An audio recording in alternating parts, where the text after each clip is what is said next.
Hello दोस्तों, class 10th biology के third chapter में आपका स्वागत है। आज हम पढ़ने वाले हैं हाउ डू ऑर्गेनिजम्स रिप्रोड्यूस।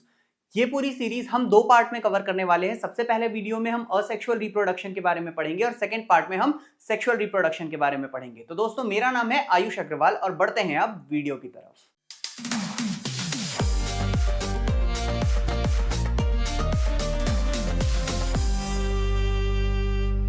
सबसे पहले समझते हैं कि ये रिप्रोडक्शन होता क्या है। तो अपने ही जैसे दूसरे ऑर्गेनिज्म को जन्म देना या फिर अपने जैसे दूसरे ऑर्गेनिज्म को बनाना, इसको हम क्या कहते हैं? रिप्रोडक्शन करना। तो देखते हैं एक बार डेफिनेशन पॉइंट ऑफ व्यू से। So the production of new organisms, नया ऑर्गेनिजम्स बनेगा। कैसे बनेगा? From the existing organism. तो जो अभी ऑर्गेनिजम्स हैं उनके थ्रू जब नए ऑर्गेनिजम्स का प्रोडक्शन होगा जो कि सेम स्पीशीज में होंगे, उसको हम कहेंगे रिप्रोडक्शन। जैसे कि अगर ह्यूमंस हैं तो ह्यूमन का बच्चा जो है वो ह्यूमन पैदा होगा, वैसे ही कुत्ते का बच्चा कुत्ता पैदा होगा। तो इस तरीके से जब नया ऑर्गेनिज्म जन्म लेगा फ्रॉम द एग्जिस्टिंग ऑर्गेनिज्म और वो सेम स्पीशीज का होगा, इसको हम क्या बोलेंगे? इसको हम बोलेंगे रिप्रोडक्शन। रिप्रोडक्शन जो है that is not necessary for the individual survival but essential for species continuation. अब यहां पर ये बोलता है दोस्तों कि अगर अपन लाइफ प्रोसेस के पॉइंट ऑफ व्यू से देखें तो रिप्रोडक्शन एक ऐसा लाइफ प्रोसेस है जो कि सर्वाइवल के लिए इंपॉर्टेंट नहीं है। मतलब अगर एक ऑर्गेनिज्म अपने जीवन काल में रिप्रोड्यूस नहीं करता है फिर भी वो जीवित रहेगा, लेकिन वो स्पीशीज के चलते रहने के लिए जरूरी है। मतलब अगर मान लीजिए एक स्पीशीज के सारे ऑर्गेनिजम्स रिप्रोड्यूस करना बंद कर दें तो उस पर्टिकुलर स्पीशीज में आगे नए ऑफस्प्रिंग्स, मतलब नए बच्चे नहीं आएंगे, नए ऑर्गेनिजम्स नहीं आएंगे और एक टाइम के बाद वो स्पीशीज खत्म हो जाएगी।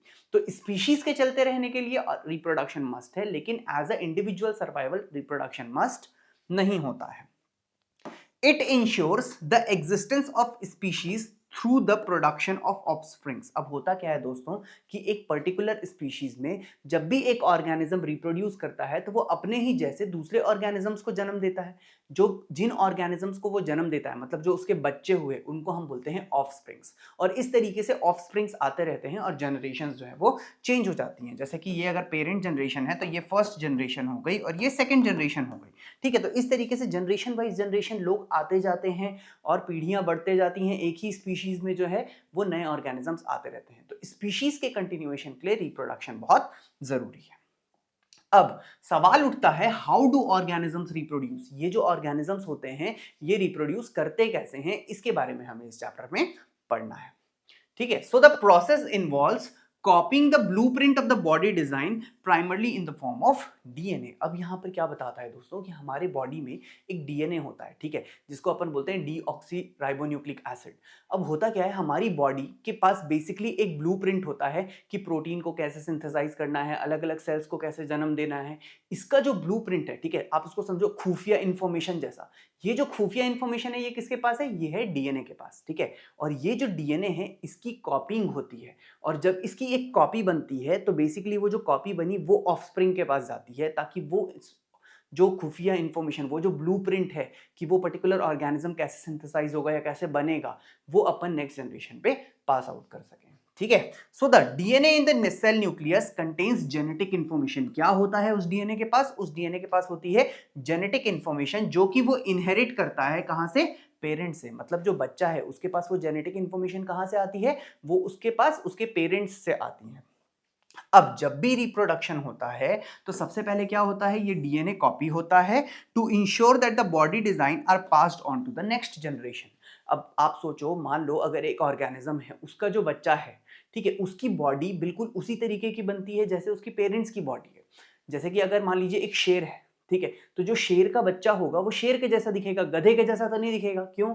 क्योंकि उसका जो ब्लूप्रिंट था, जो बॉडी डिजाइन का ब्लूप्रिंट था, जो डीएनए उसके पास पास आउट होके गया था, वो लायन से लायन गया था। ठीक है, तो उसका जो बच्चा है वो उसी स्पीशीज के ऑर्गेनिज्म के जैसा दिखाई देगा। ठीक है, अब समझते हैं कि ये प्रोसेस ऑफ डीएनए कॉपिंग कैसा होता है, किस तरीके से जो है वो डीएनए कॉपी होता है। तो सबसे फर्स्ट स्टेप पे क्या होता है दोस्तों कि कुछ केमिकल रिएक्शंस होती हैं सेल के अंदर, जिसके कारण डीएनए की एक कॉपी बन जाती है। So chemical reactions in the cell creates two copies of the DNA. ठीक है, मतलब देखो, ये एक पेरेंट जो ऑर्गेनिज्म था उसका डीएनए था और उसके डीएनए की क्या बन गई? कॉपी बन गई। बिल्कुल सेम तरीके का डीएनए बन गया। इससे हुआ क्या कि जो ब्लूप्रिंट, जो डिजाइन या जो इंफॉर्मेशन बॉडी क्रिएशन की पहले ऑर्गेनिज्म के पास थी उसका एक कॉपी बन गया।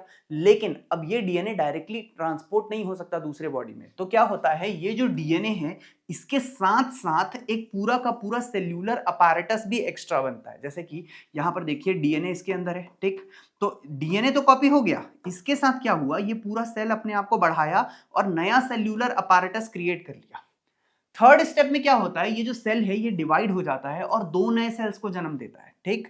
तो ये देखो यहां से ऐसे ये टूटेगा, एक सेल इधर चले जाएगा, एक सेल इधर चले जाएगा। अब एक सेल तो पेरेंट बॉडी में ही रह जाएगा, लेकिन एक सेल कहां चले जाएगा, ऑफस्प्रिंग के पास चले जाएगा, बच्चे के पास चले जाएगा, जिसके कारण जो डीएनए था वो एक जनरेशन से दूसरे जनरेशन तक इनहेरिट हो जाएगा, ठीक है। तो इस प्रोसेस के थ्रू डीएनए जो है वो कॉपी हो जाता है।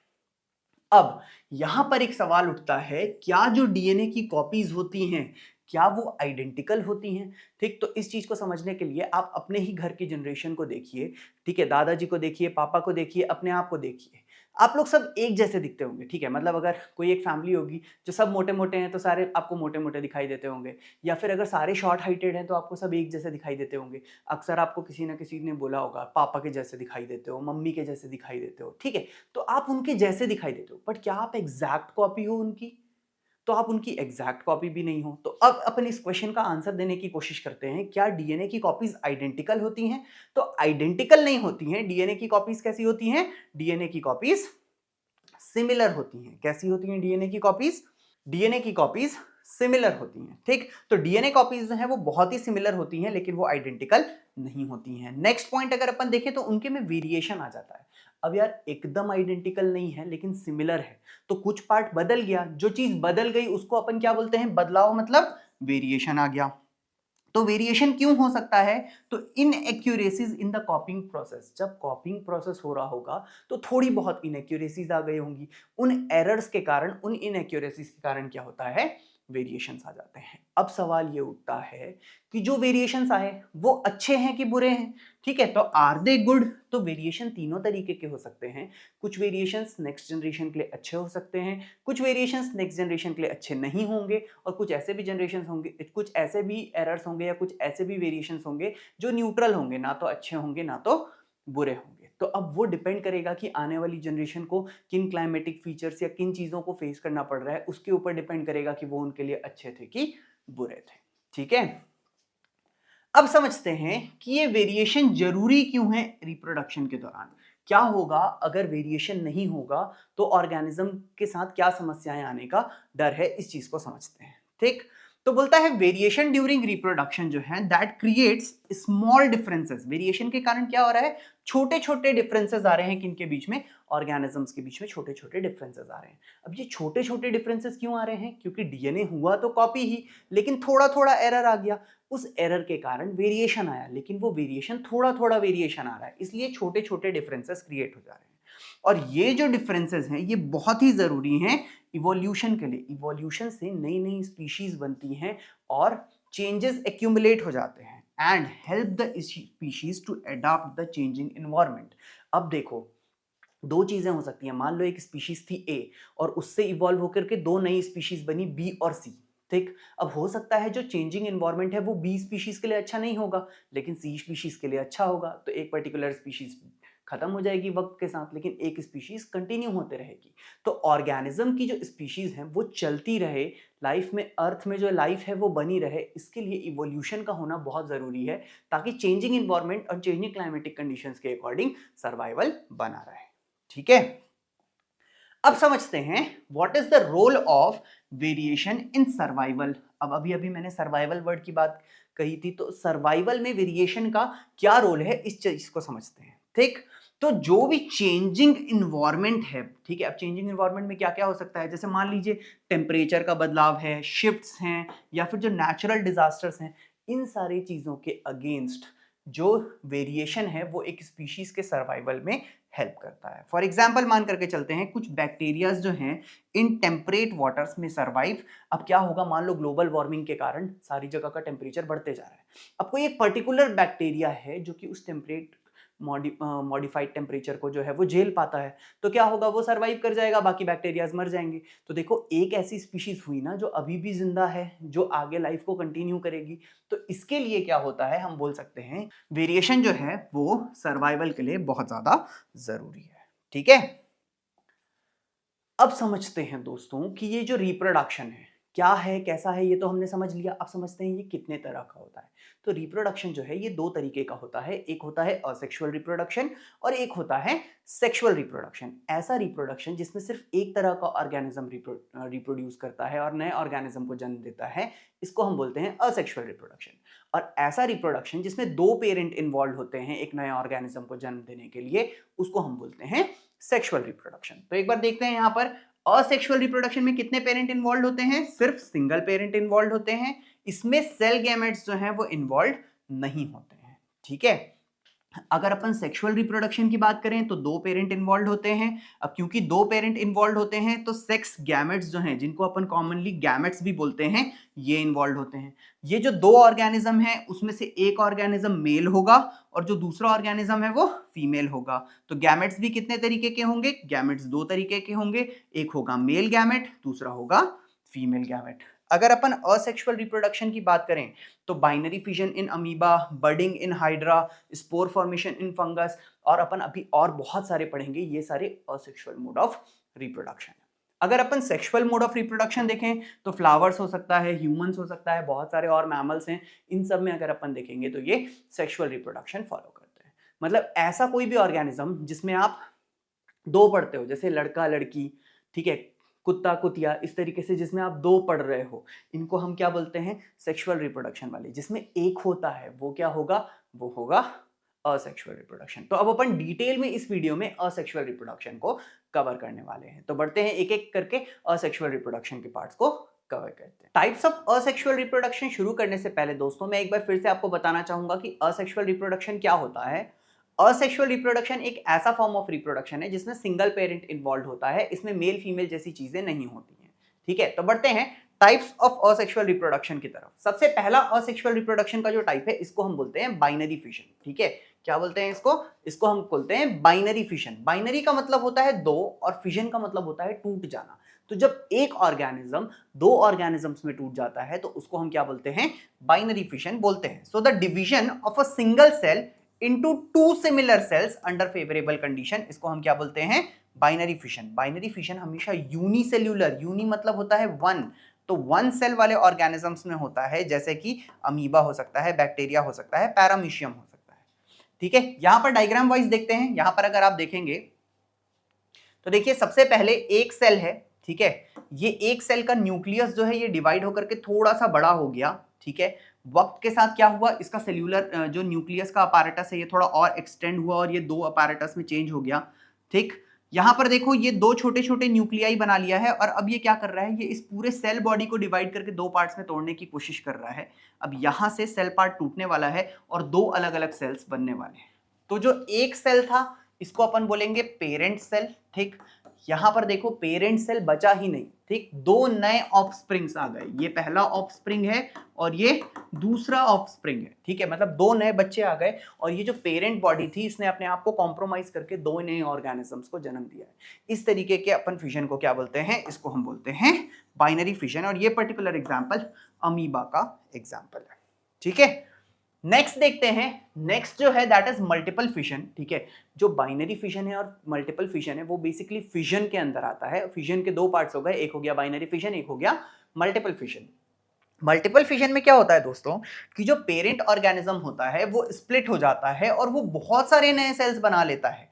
ठीक है, इसको अपन क्या बोलते हैं, मल्टीपल फिशन। जैसे कि अगर अपन प्लास्मोडियम को देखें जो कि बेसिकली मलेरिया पैरासाइट जो है वो प्लास्मोडियम के कारण कॉज होता है, अगर अपन उसको देखें तो यहाँ पर देखो एक बड़ा सा सेल था, सेल ने अपनी क्या किया, सेल वॉल को स्ट्रॉन्ग कर लिया और अंदर बहुत सारे छोटे छोटे छोटे छोटे सेल डिवाइड करते गया। अब जैसे ही ये बाहर की लेयर टूटेगी ना, ये सारे सेल्स अलग हो जाएंगे और एक पेरेंट सेल जो है वो बहुत सारे सेल्स को जन्म देगा। इसको अपन क्या बोलते हैं, मल्टीपल फिशन बोलते हैं। नेक्स्ट अगर अपन देखें तो नेक्स्ट का है अपना फ्रैगमेंटेशन। ठीक है, अब फ्रैगमेंटेशन क्या होता है समझते हैं। तो फ्रैगमेंटेशन तब होती है जब एक ऑर्गेनिज्म टूट जाता है, ठीक है, क्या होता है, ब्रेक हो जाता है, छोटे छोटे पार्ट्स में, स्मॉलर पार्ट्स में टूट जाता है। और वो जो छोटे छोटे पार्ट हैं, बाद में क्या होता है, हर एक पार्ट जो है वो नए इंडिविजुअल में ग्रो हो जाता है। फॉर एग्जांपल स्पायरोगायरा को अगर अपन देखें तो एक इंडिविजुअल जो है उसके छोटे छोटे पार्ट्स टूट गए और हर एक पार्ट जो है वो नए ऑर्गेनिज्म में डेवलप हो गया। इसको हम क्या बोलते हैं, फ्रेगमेंटेशन बोलते हैं। जैसे कि यहाँ पर देखिए, ये एक स्पायरोगायरा है, ठीक है, स्पायरोगायरा नाम का जो ऑर्गेनिज्म है, ठीक, इसने क्या किया, ये दो पार्ट में टूट गया, ये हो गया इसका फर्स्ट पार्ट, ये हो गया इसका सेकंड पार्ट। और ये जो दोनों नए स्पायरोगायरा बने ना, ये वक्त के साथ ग्रो हो जाएंगे, ठीक है, ये भी और ये भी दोनों वक्त के साथ ग्रो हो जाएंगे और दो नए स्पायरोगायरा का ऑर्गेनिज्म बन जाएगा। इस तरीके के अपन रिप्रोडक्शन को, असेक्सुअल रिप्रोडक्शन को क्या बोलते हैं, हम बोलते हैं फ्रैगमेंटेशन, ठीक। लेकिन ये जो असेक्सुअल मोड ऑफ रिप्रोडक्शन है, this is not suitable for complex organisms, ये कॉम्प्लेक्स ऑर्गेनिजम्स के लिए सूटेबल नहीं होता है, ठीक। Next form of asexual reproduction देखते हैं। ये जो next form of asexual reproduction है, ये फ्रैगमेंटेशन से काफी मिलता जुलता है, पर मैं दोनों के बीच में आपको डिफरेंस बाद में बताऊंगा, ठीक है। तो इसका नाम है रीजनरेशन। रीजनरेशन में क्या होता है, regeneration is when a new organisms grows from a part of the original organism. जब ओरिजिनल ऑर्गेनिज्म के एक पार्ट से नया ऑर्गेनिज्म जन्म ले लेता है तो उसको हम क्या बोलते हैं, रीजनरेशन बोलते हैं। फॉर एग्जांपल अगर अपन हाइड्रा में देखें या फिर प्लानेरिया में देखें, ठीक है, अब हाइड्रा जो है ना वो दो तीन form of asexual reproduction follow करता है, तो आप चाहो तो एग्जाम में प्लानेरिया भी लिख करके आ सकते हो, ठीक है। वैसे ही उसमें होता क्या है, जो स्पेशल सेल्स होते हैं वो मल्टीप्लाई करते हैं पूरे के पूरे नए सेल को बनाने के लिए, और ये ग्रो हो जाता है, ठीक है। वो क्या करते हैं, जो बाकी अलग पार्ट्स जो अब ऑर्गेनिज्म के पास नहीं है, ये उन पार्ट्स को ग्रो कर लेते हैं, ये स्पेशलाइज्ड सेल्स, और पूरा ऑर्गेनिज्म बन जाता है। जैसे कि यहाँ पर देखो, ये एक प्लानेरिया नाम का ऑर्गेनिज्म है, इसको अपन ने तीन पार्ट्स में कट कर दिया, ठीक है, this is part number 1, part number 2, part number 3। अब यहाँ पर क्या किया इसने, देखो इसका ये वाला पार्ट जो है वो ऑलरेडी था, और ये जो बाकी का पार्ट है ये इसने डेवलप कर लिया। इसमें क्या हुआ, बीच का पार्ट ऑलरेडी था, बाकी का पार्ट नहीं था, उसने डेवलप कर लिया। यहाँ पे नीचे का पार्ट था तो ऊपर का पार्ट उसने डेवलप कर लिया। और अंत में क्या हुआ, ये पूरा फर्स्ट ऑर्गेनिज्म, सेकंड ऑर्गेनिज्म और थर्ड ऑर्गेनिज्म, देखो एक ऑर्गेनिज्म तीन टुकड़े में कट गया और तीन नए ऑर्गेनिजम्स बन गए। इसको हम क्या बोलते हैं, इसको हम रीजनरेशन बोलते हैं। अब समझते हैं दोस्तों कि रीजनरेशन में और फ्रैगमेंटेशन में दोनों में डिफरेंस क्या होता है।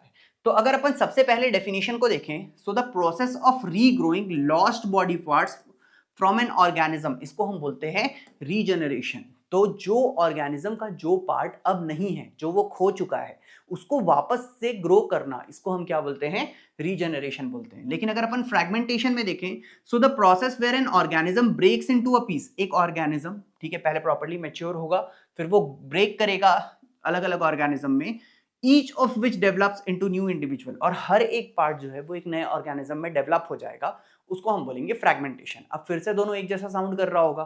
तो नेक्स्ट पॉइंट देखते हैं, अकरेंस। यहां पर ये पॉइंट सबसे इंपॉर्टेंट है, occurs as a response to the injury और डैमेज।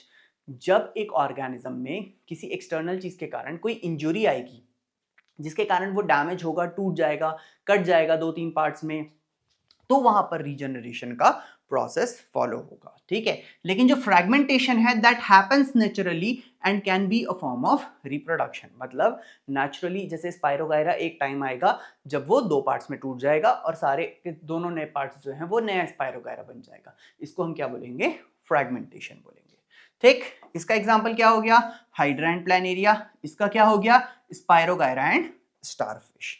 अगर अपन फंक्शन देखें तो यहां पर जो मेन फंक्शन है वो रिपेयर मैकेनिज्म था। एक बॉडी क्या कर रही थी, जो पार्ट वो खो चुकी है उस पार्ट को रीगेन करने की कोशिश कर रही थी, तो ये एक रिपेयर मैकेनिज्म है। जबकि फ्रैगमेंटेशन को अपन देखें तो एक proper method of asexual reproduction है, जिसमें नया ऑर्गेनिज्म, न्यू इंडिविजुअल जो है वो जन्म ले रहा है, ठीक है। आई गेस कि अब आपको दोनों में, फ्रेगमेंटेशन में और रीजनरेशन के बीच में डिफरेंस समझ में आ गया होगा। Next form of asexual reproduction अगर अपन देखें तो next form of asexual reproduction जो है वो है बडिंग।